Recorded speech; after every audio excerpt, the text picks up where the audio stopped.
You ever have one of those moments where you're feeling good about yourself, about your progress, and then you see someone else doing more, and suddenly you're reevaluating everything? Mm-hmm. Comparison sneaks up on you like that. And the crazy part, most of the time, it's not even intentional. You don't wake up thinking, let me compare my life today. It just disguises itself as self doubt. You were confident of what you had until you saw what someone else had. You were proud of your journey until you realized someone else was further ahead. You were fine until you started comparing.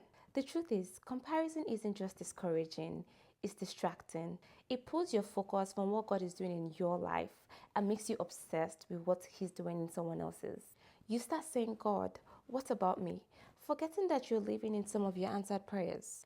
Galatians 6:45 says, pay careful attention to your own work, for then you will get the satisfaction of a job well done. And you won't need to compare yourself to anyone else's, for we are each responsible for our own conduct. See, I had to sit with that because a lot of times people say comparison is a thief of joy. My guy, it doesn't only steal joy, it takes contentment and gratitude right along with it.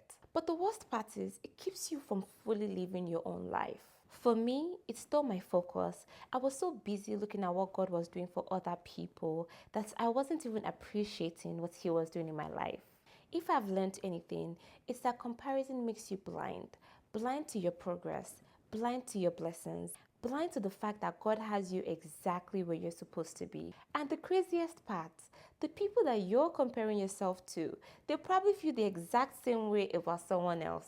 You don't see their behind the scenes. You don't see their struggles or their insecurities. You don't even see the prayers they had to pray to get to where they are.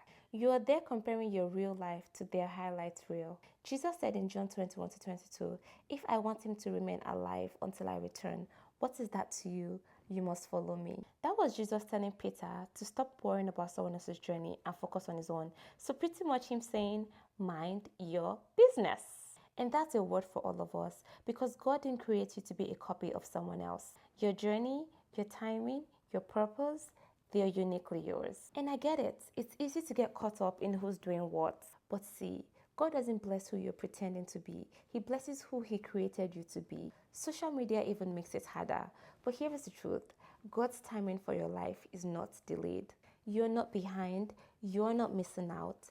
You're just becoming. So instead of watching someone else's life and wondering why not me, ask yourself, am I being faithful to what God has given me? Because that's what leads to real peace.